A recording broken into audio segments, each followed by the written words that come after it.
against foreign enemies, i.e. logistics. It was soon recognized by those in positions of power that the same methods might be useful for totally controlling a society, but better tools were necessary.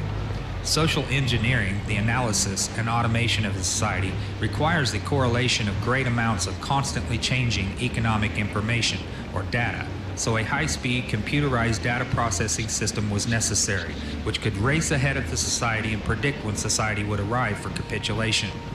Relay computers were too slow, but the electronic computer invented in 1946 by J. Presper Eckert and John W. Malky filled the bill. The next breakthrough was the development of the simplex method of linear programming in 1947 by the mathematician George B. Dantzig. Then in 1948, the transistor, invented by J. Bardeen, W. H. Brayton, and W. Shockley, promised great expansion of the computer field by reducing space and power requirements.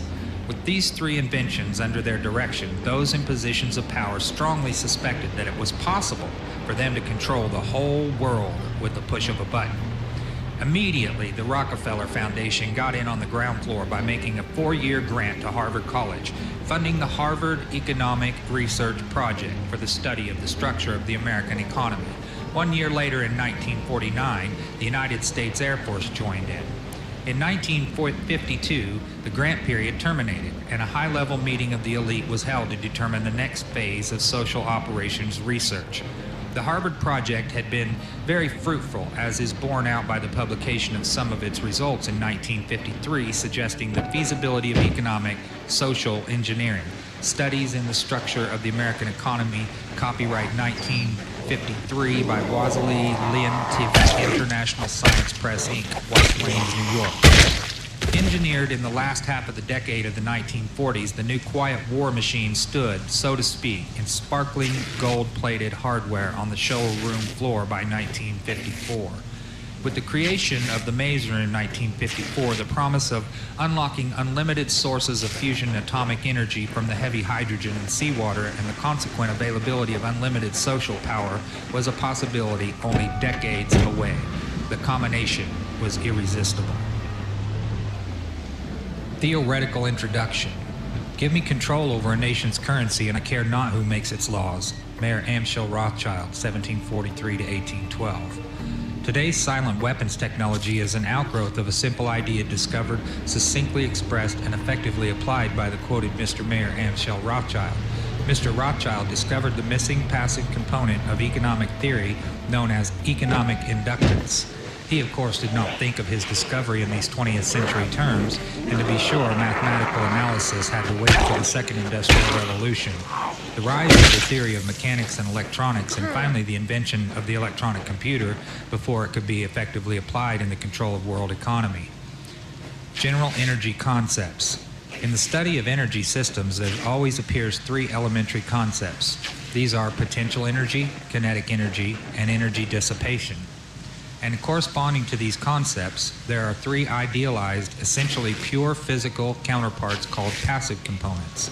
In the science of physical mechanics, the phenomenon of potential energy is associated with a physical property called elasticity or stiffness and can be represented by a stretched spring. In electronic science, potential energy is stored in a capacitor instead of a spring. This property is called capacitance instead of elasticity or stiffness. In the science of physical mechanics, the phenomenon of kinetic energy is associated with a physical property called inertia or mass and can be represented by a mass or flywheel in motion. In electronic science, kinetic energy is stored in an inductor in a magnetic field instead of a mass. This property is called inductance instead of inertia. In the science of physical mechanics, the phenomenon of energy dissipation is associated with a physical property called friction or resistance and can be represented by a dashpot or other device which converts energy into heat.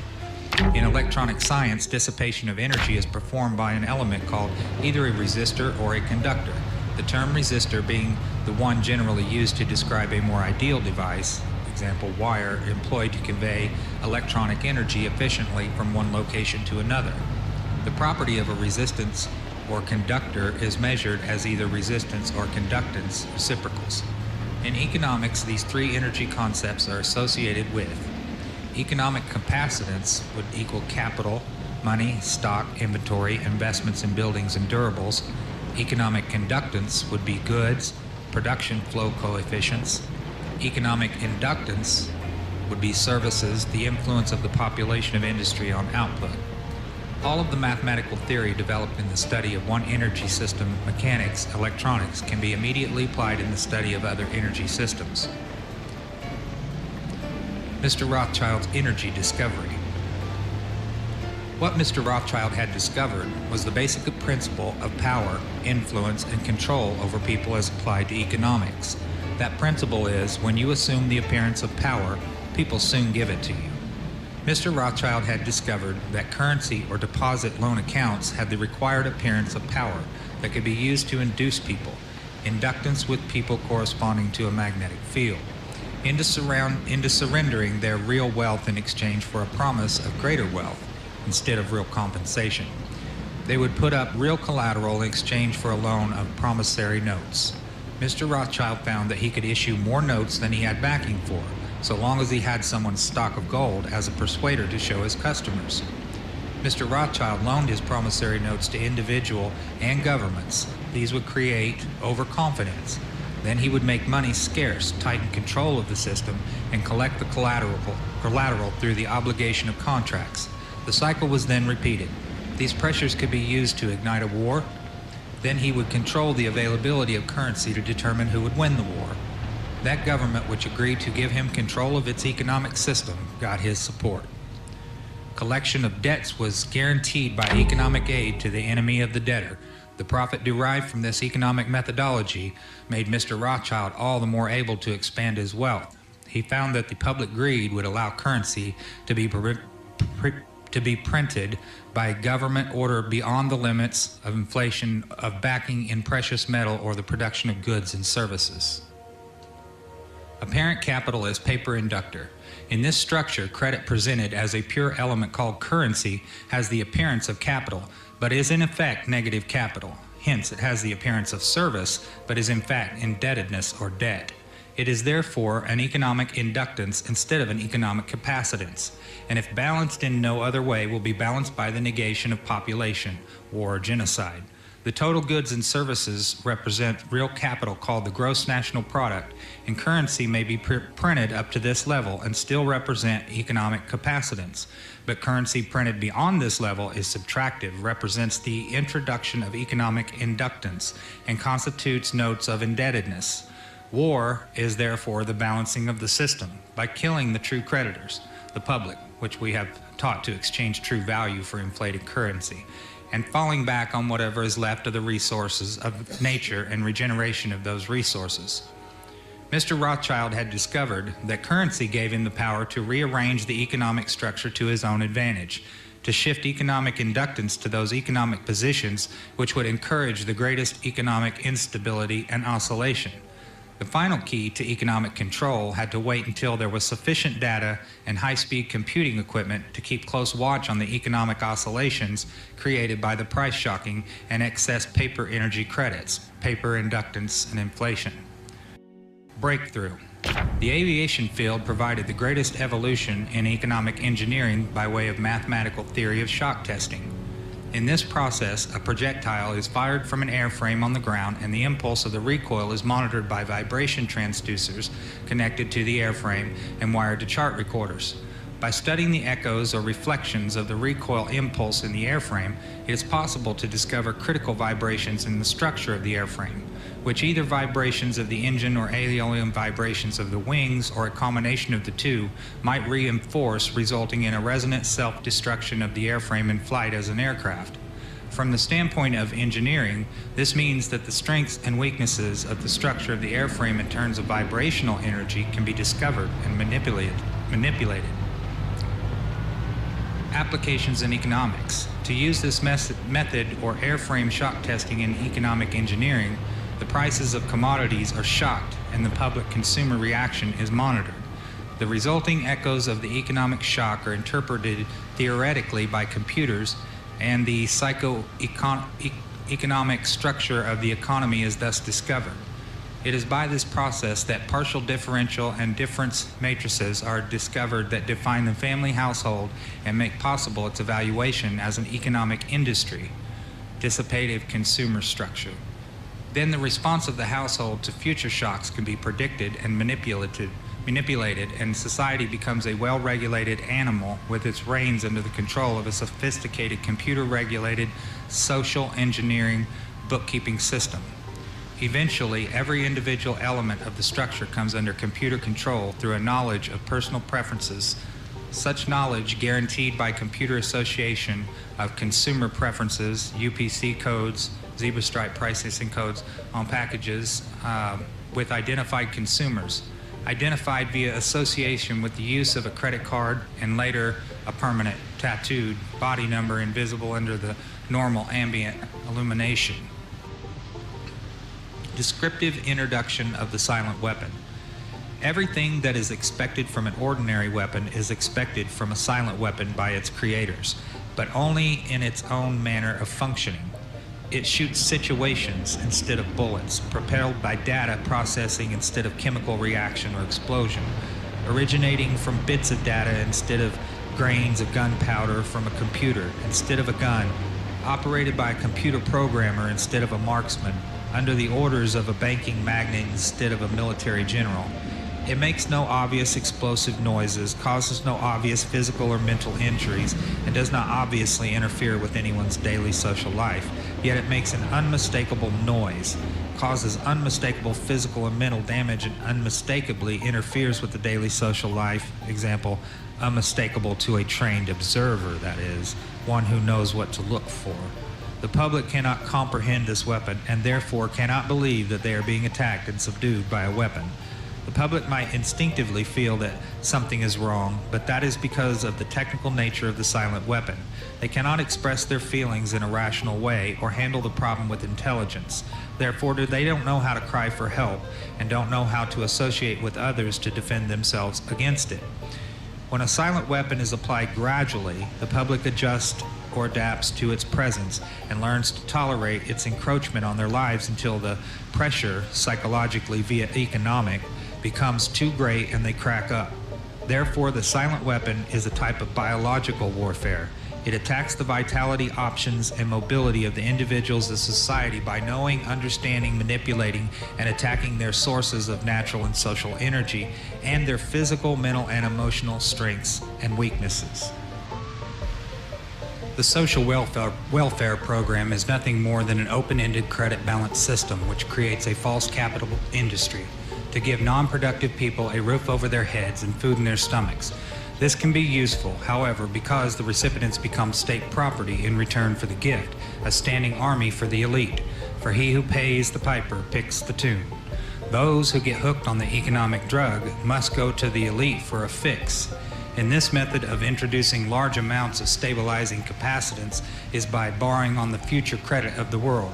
This is a fourth law of motion on set and consists of performing an action and leaving the system before the reflected reaction returns to the point of action, a delayed reaction. This means the means of surviving the reaction is by changing the system before the reaction can return. By this means, politicians become more popular in their own time and the public pays later. In fact, the measure of such a politician is the delay time. The same thing is achieved by a government by printing money beyond the limit of the gross national product and the economic process called inflation. This puts a large quantity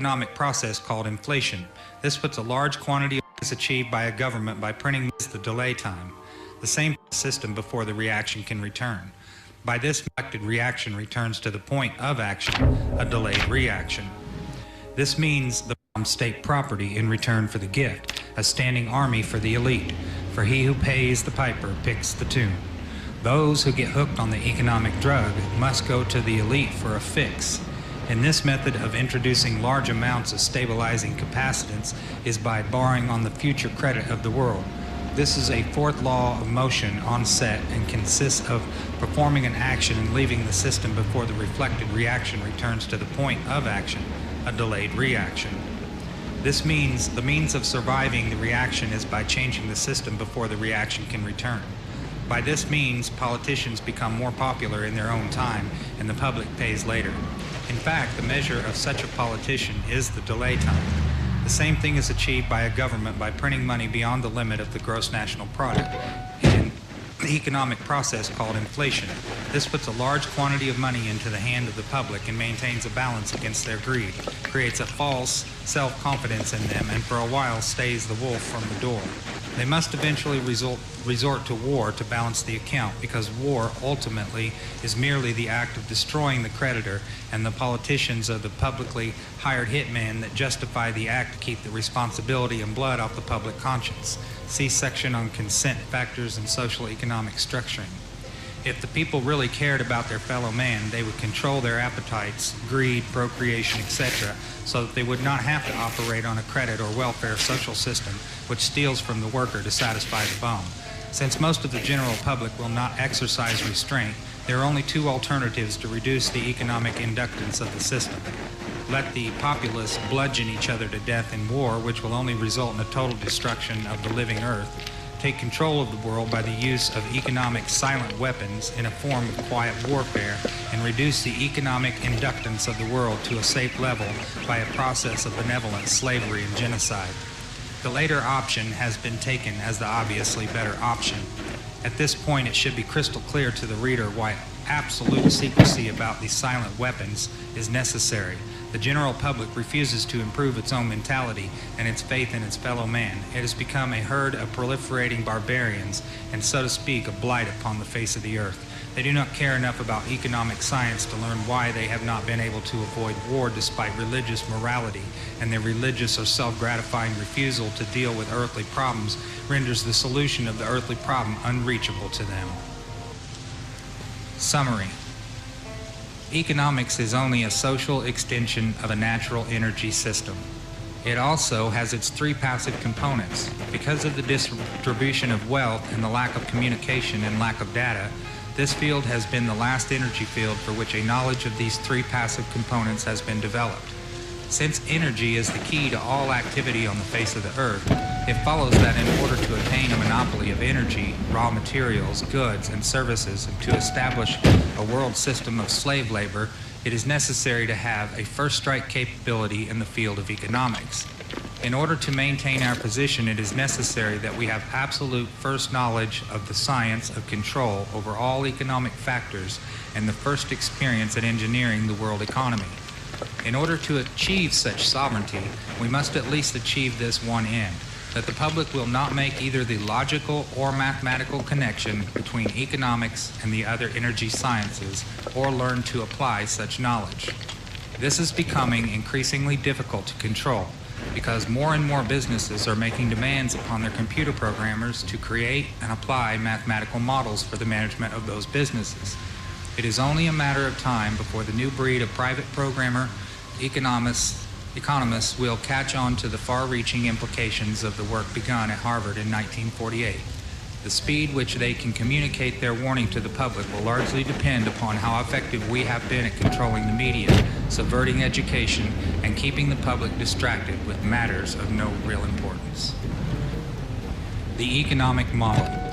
Economics as a social energy science has as a first objective the description of the complex way in which any given unit of resource is used to satisfy some economic want, Leontief matrix. The first objective, when it is extended to get the most product from the least or limited resources, comprises that objective of general military and industrial logistics known as operations research. See simplex method of linear programming. The Harvard Economic Research Project from 1948 was an extension of World War II operations research. Its purpose was to discover the science of controlling an economy, at first the American economy and then the world economy. It was felt that with sufficient mathematical foundation and data, it would be nearly as easy to predict and control the trend of an economy as to predict and control the trajectory of a projectile. Such has proven to be the case. Moreover, the economy has been transformed into a guided missile on target. The immediate aim of the Harvard project was to discover the economic structure, what forces change that structure, how the behavior of that structure can be predicted, and how it can be manipulated. What was needed was a well-organized knowledge of the mathematical structures and interrelationships of investment, production, distribution, and consumption. To make a short story of it all, it was discovered that an economy obeyed the same laws as electricity, and that all of the mathematical theory and practical and computer know-how developed for the electronic field could be directly applied in the study of economics. This discovery was not openly declared, and its more subtle implications were and are kept a close guarded secret. For example, that in an economic model, human life is measured in dollars, and that the electric spark generated when opening a switch connected to an active inductor is mathematically analogous to the initiation of war. The greatest hurdle which theoretical economists faced was the accurate description of the household as an industry. This is a challenge because consumer purchases are a matter of choice, which in turn is influenced by income, price, and other economic factors. This hurdle was cleared in an indirect and statistically approximate way by an application of shock testing to determine the current characteristics called current technical coefficients of household industry. Finally, because problems in theoretical electronics can be translated very easily into problems of theoretical electronics, and the solution translated back again, it follows that only a book of language translation and concept definition needed to be written for economics. The remainder could be gotten from standard works on mathematics and electronics. This makes the publication of books on advanced economics unnecessary and greatly simplifies project security. The Quiet War was quietly declared by the international elite at a meeting held in 1954. Although the silent weapon system was nearly exposed 13 years later, the evolution of the new weapon system has never suffered any major setbacks. This volume marks the 25th anniversary of the beginning of the Quiet War. Already, this domestic war has had as many victories on many fronts throughout the world. Political introduction. In 1954, it was well recognized by those in positions of authority that it was only a matter of time, only a few decades, before the general public would be able to grasp and upset the cradle of power. For the very elements on the new silent weapon technology were as accessible for a public utopia as they were for providing a private utopia. The issue of primary concern, that of dominance, revolved around the subject of energy sciences. Energy is recognized as the key to all activity on Earth. Natural science is the study of the sources and control of natural energy, and social science, theoretically expressed as economics, is the study of the sources and control of social energy. Both are bookkeeping systems, mathematics. Therefore, mathematics is the primary energy science, and the bookkeeper can be king if the public can be kept ignorant of the methodology of the bookkeeping. All science is merely a means to an end. The means is knowledge, the end is control. Beyond this remains only one issue: who will be the beneficiary? In 1954, this was the issue of primary concern. Although the so-called moral issues were raised in view of the law of natural selection, it was agreed that a nation or world of people who will not use their intelligence are no better than animals who do not have intelligence. Such people are beasts of burden and stakes on the table by choice and consent.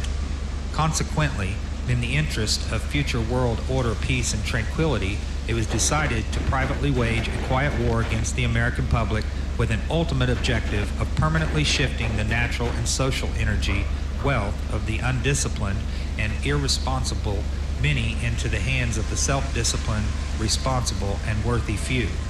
In order to implement this objective, it was necessary to create, secure, and apply new weapons which, as it turned out, were a class of weapons so subtle and sophisticated in their principle of operation and public appearance as to earn for themselves the name silent weapons.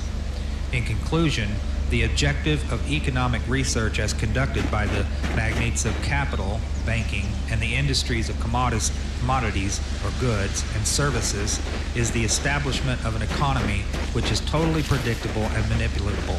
In order to achieve a totally predictable economy, the low-class elements of society must be brought under total control. Example, they must be housebroken, trained, and assigned a yoke, a long-term social duty from a very early age, before they have an opportunity to question the propriety of the matter.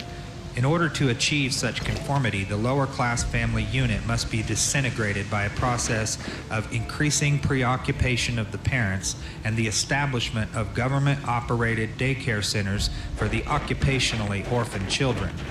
The quality of education given to the lower class must be of the poorest sort, so that the mode of ignorance isolating the inferior class from the superior class is and remains incomprehensible to the inferior class. With such an initial handicap, even bright lower class individuals have little, if any, hope of extricating themselves from their assigned lot in this life. This form of slavery is essential to maintain some measure of social order, peace, and tranquility for the ruling upper class. One method of evaluating the technical coefficients of the household industry depends upon shocking the prices of a commodity and noting the changes in the sales of all of the commodities. Economic shock testing. In recent times, the application of operations research to the study of public economy has been obvious for anyone who understands the principles of shock testing. In shock testing of an aircraft airframe, the recoil impulse of firing a gun mounted on that aircraft airframe causes shock waves in that structure, which tell aviation engineers the conditions under which some parts of the airplane or the whole airplane or its wings will start to vibrate or flutter like a guitar string, a flute reed, or a tuning fork and disintegrate or fall apart in flight. Economic engineers achieve the same result in studying the behavior of the economy and the consumer publicly by carefully selecting a staple commodity such as beef, coffee, gasoline, or sugar, and then causing a sudden change or shock in its price or availability, thus kicking everybody's budget and buying habits out of shape. They then observe the shock waves which result by monitoring the changes in advertising, prices, and sales of that and other commodities. The objective of such studies is to acquire the know-how to set the public economy into a predictable state of motion or change, even a controlled self-destructive state of motion which will convince the public that certain expert people should take control of the money system and reestablish security rather than liberty and justice for all. When the subject citizens are rendered unable to control their financial affairs, they of course become totally enslaved and a source of cheap labor. Not only the prices of commodities, but also the availability of labor can be used as the means of shock testing. Labor strikes deliver excellent tests. Shock to an economy, especially in the critical service areas of trucking and transportation, communication, public utilities, energy, water, garbage collection, etc. By shock testing, it is found that there is a direct relationship between the availability of money flowing in an economy and the real psychological outlook and response of masses of people dependent upon that availability. For example, there is a measurable quantitative relationship between the price of gasoline and the probability that a person would experience a headache, feel a need to watch a violent movie, smoke a cigarette, or go to a tavern for a mug of beer. It is most interesting that by observing and measuring the economic models by which the public tries to run from their problems and escape from reality, and by applying the mathematical theory of operations research, it is possible to program computers to predict the most probable combination of created events or shocks, which will bring about a complete control and subjugation of the public through a subversion of the public economy by shaking the plum tree. Okay, we're going to scroll through some more of the technical data here, and once again, pause the video if you want to read any of it.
This section of the document presents many industrial diagrams, so I'm just going to scroll through these, and you can pause the video if there's anything that you care to read in this section.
It is left to those few who are truly willing to think and survive as the fittest to survive, to solve the problem for themselves as the few who really care.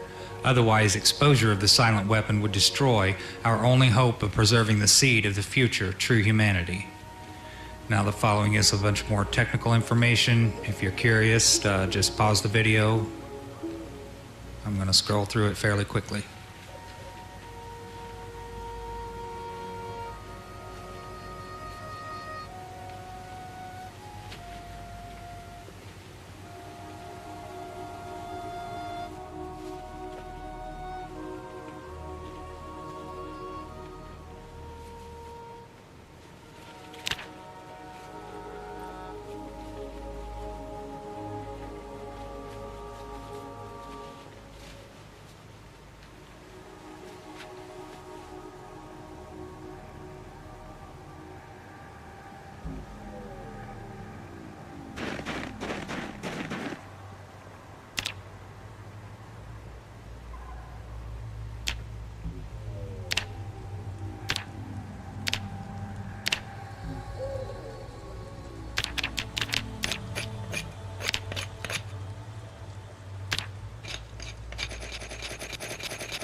This is the result to which we substitute to get that set of conditions of prices of commodities, bad news on TV, etc., which will deliver a collapse of public morale ripe for takeover. Once the economic price and sales coefficients are determined, they may be translated into technical supply and demand coefficients. Shock testing of a given commodity is then repeated to get the time rate of change of these technical coefficients. Introduction to economic amplifiers. Economic amplifiers are the active components of economic engineering. The basic characteristics of any amplifier, mechanical, electrical, or economic, is that it receives an input control signal and delivers energy from an independent energy source to a specified output terminal in a predictable relationship to that input control signal. The simplest form of an economic amplifier is a device called advertising. If a person is spoken to by a TV advertiser as if he were 12 years old, then due to suggestibility, he will, with a certain probability, respond or react to that suggestion with the uncritical response of a 12-year-old and will reach into his economic reservoir and deliver its energy to put that product on impulse when he passes it in the store. An economic amplifier may have several inputs and output. Its response might be instantaneous or delayed. Its circuit symbol might be a rotary switch if its options are exclusive, qualitative, go or no-go, or it might have its parametric input-output relationships specified by a matrix with internal energy sources represented. Whatever its form might be, its purpose is to govern the flow of energy from a source to an output sink in direct relationship to an input control signal. For this reason, it is called an active circuit element or component. Economic amplifiers fall into classes called strategies, and in comparison with electronic amplifiers, the specific internal functions of an economic amplifier are called logistical instead of electrical. Therefore, economic amplifiers not only deliver power gain, but also in effect are used to cause changes in the economic circuitry. In the design of an economic amplifier, we must have some idea of at least 5 functions, which are the available input signals, the desired output control objectives, the strategic objective, the available economic power sources, the logistical options. The process of defining and evaluating these factors and incorporating the economic amplifier into an economic system has been popularly called game theory.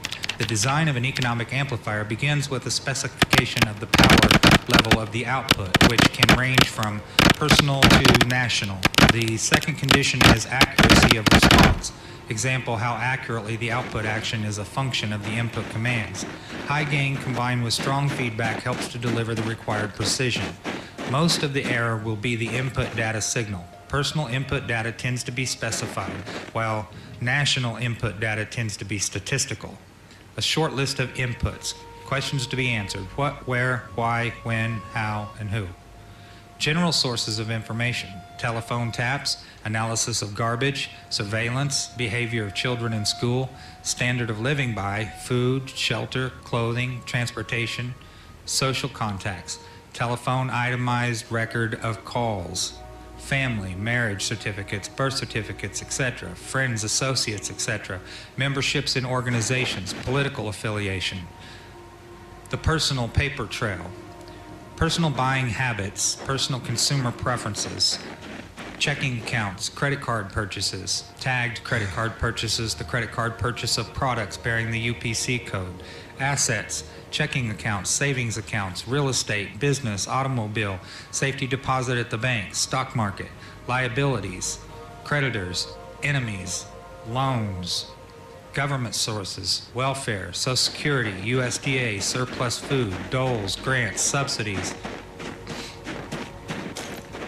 government sources via intimidation, Internal Revenue Service, OSHA, Census, etc., other government sources, surveillance of U.S. mail, habits, patterns, programming, strengths and weaknesses, activities, sports, hobbies, see legal, fear, anger, crime record, hospital records, drug sensitivities, reaction to pain, psychiatric records, fears, angers, disgust, adaptability, reactions to stimuli, violence, suggestibility or hypnosis, pain, pleasure, love, and sex, methods of coping of adaptability and behavior, consumption of alcohol, consumption of drugs, entertainment, religious factors influencing behavior, other methods of escaping from reality, payments, pay on time, payment of telephone bills, energy purchases, water purchases, repayment of loans, house payments, automobile payments, payments on credit cards, the political sensitivity, beliefs, contacts, positions, strengths, weaknesses, projects, activities, legal inputs, behavior control, excuses for investigation, search, arrest, or employment of force to modify behavior, court records, police records, driving record, reports made to police, insurance information, anti-establishment acquaintances, national input information, business sources via the IRS, prices of commodities, sales, investments in, stocks, inventory, production tools and machinery, buildings and improvements, the stock market, banks and credit bureaus, credit information, payment information, miscellaneous sources, polls and surveys, publications, telephone records, energy and utility purchases, and short list of outputs. Outputs create controlled situations, manipulation of the economy, hence society, control by control of compensation and income. Sequence allocates opportunities, destroys opportunities, controls the economic environment, controls the availability of raw materials, controls capital, controls bank rates, controls the inflation of the currency, controls the possession of property, controls industrial capacity, controls manufacturing, controls the availability of goods or commodities, controls the prices of commodities, controls services, the labor force, etc., controls payments to government officials, controls the legal functions, controls the personal data files, uncorrectable by the party slandered, controls advertising, controls media contact, controls material available for TV viewing, disengages attention from real issues, engages emotions, creates disorder, chaos, and insanity, controls design and more probing tax forms, controls surveillance, controls the storage of information, develops psychological analysis and profiles of individuals, controls legal functions, controls sociological factors, controls health options, preys on weakness, cripples strengths, leeches wealth and substance. A table of strategies. If you do this, you get this. Keep the public ignorant. Less public organization. Maintain access to control prices, points for feedback, required reaction to output sales. Create preoccupation, lowers defenses, attacks the family unit young, control of the education, give less cash and more data, credit and doles, more self-indulgent and more, attack the privacy of the church, destroys faith in the sort of government.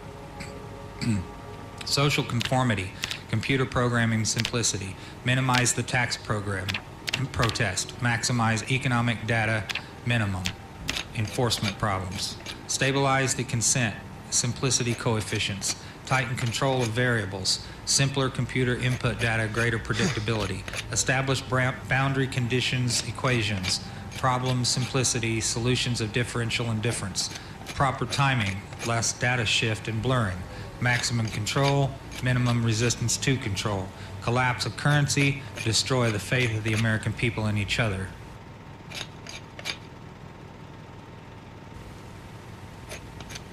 Diversion, the primary strategy. Experience has proven that the simplest method of securing a silent weapon and gaining control of the public is to keep the public undisciplined and ignorant of the basic system principles on the one hand, while keeping them confused, disorganized, and distracted with matters of no real importance on the other hand. This is achieved by disengaging their minds, sabotaging their mental activities, providing a low-quality program of public education in mathematics, logic systems, design, and economics, and discouraging technical creativity, engaging their emotions, increasing their self-indulgence and their indulgence in emotional and physical activities by unrelenting emotional affrontations and attacks, mental and emotional rape by way of constant barrage of sex, violence, and wars in the media, especially the TV and the newspaper, giving them what they desire in excess, junk food for thought, and depriving them of what they really need. Rewriting history and law, subjecting the public to the deviant creation, thus being able to shift their thinking from personal needs to highly fabricated outside priorities. These preclude their interest in and discovery of the silent weapons of social automation technology. The general rule is that there is a profit in confusion. The more confusion, the more profit. Therefore, the best approach is to create problems and then offer solutions. Diversion summary. Media. Keep the adult public attention diverted away from the real issues, social issues, and captivated by matters of no real importance. Schools. Keep the young public ignorant of real mathematics, real economics, real law, and real history. Entertainment. Keep the public entertainment below a 6th grade level. Work. Keep the public busy with no time to think, back on the farm with the other animals. Consent, the primary victory. A silent weapon system operates upon data obtained from a docile public by legal, but not always lawful force. Much information is made available to silent weapon system programmers through the Internal Revenue Service. See Studies in Structure of the American Economy for an IRS source list. This information consists of the enforced delivery of well-organized data contained in federal and tax state forms, collected, assembled, and submitted by slave labor provided by taxpayers and employers. Furthermore, the number of such forms submitted to the IRS is a useful indicator of public consent, an important factor in strategic decision-making. Other data sources are given in the short list of inputs. Consent coefficients, numerical feedback indicating victory status, psychological basis. When the government is able to collect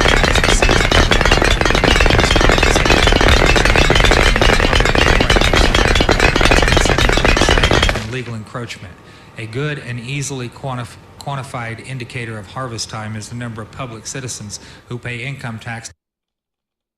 Short list of inputs provided by taxpayers and employers. Furthermore, the number of such forms submitted to the IRS is a useful indicator of public consent, an important factor in strategic decision-making. Other data sources are given in the short list of inputs. Consent coefficients, numerical feedback indicating victory status, psychological basis. When the government is able to collect tax and seize private property without just compensation, it is an indication that the public is ripe for surrender and is consenting to enslavement and legal encroachment. A good and easily quantified indicator of harvest time is the number of public citizens who pay income tax despite an obvious lack of reciprocal or honest service from the government. Logistics. The successful application of a strategy requires a careful study of inputs, outputs, the strategy connecting the inputs and outputs, and the available energy sources to fuel the strategy.